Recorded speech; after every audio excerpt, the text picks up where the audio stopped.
Tomorrow marks 1 month since 3 people were killed and 4 others were hurt in a shooting at the Bight of Seattle. And now we're hearing more of what those first chaotic minutes sounded like as police and dispatchers tried to figure out how many people had been shot. Fox 13's Alejandra Guzman joins us in studio with a closer look.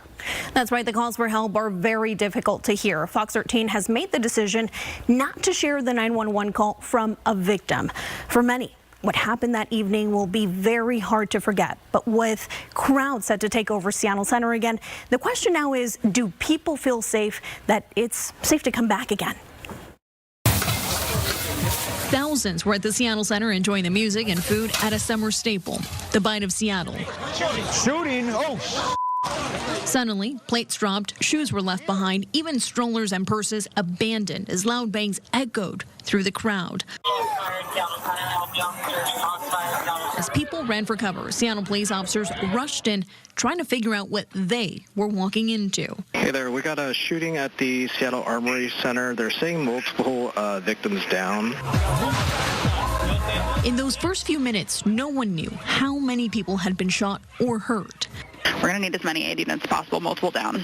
But this is what the emergency response sounded like. Okay, do we know how many? And I guess there's not at this time. At least 2, but more than that. The number wasn't clear. Neither was the scope of what had just happened. They're saying Lenny Wilkins and Sue Bird, best access, got a couple gunshot wound victims, different places. As police moved through the Seattle Center campus, they found more people who needed help. Can we get another unit to Sue Bird and John Street? All a part of this thing. They don't believe it is a gunshot wound, but he's severely bleeding from the head. Then, the unimaginable. 6 confirmed gunshot wounds there. 3 people died, 56-year-old Ashley Whitehead and 44-year-old Carlos Villalba among them. 4 people were hurt, including a 2-year-old boy, and a 15-year-old was taken into custody. In a one-on-one, interim police chief Andre Sales told me he learned of new information just days after stepping into former chief Sean Barnes' shoes. I think the biggest thing is, it's going to cause a little bit of frustration, is the integrity of this investigation. There's some information that we have. There's some information that was given yesterday, and I want to make sure that we keep the integrity of that investigation close to the vest until we can make the appropriate arrest.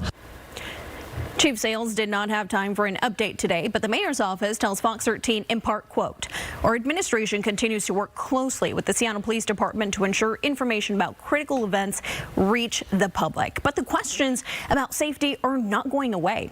People are coming back to the Seattle Center. Panda Fest kicks off Friday, and organizers expect up to 25,000 people over the weekend. And Bumbershoot returns over Labor Day with metal detectors, a secure perimeter, and clear bag policy rules." Back to you.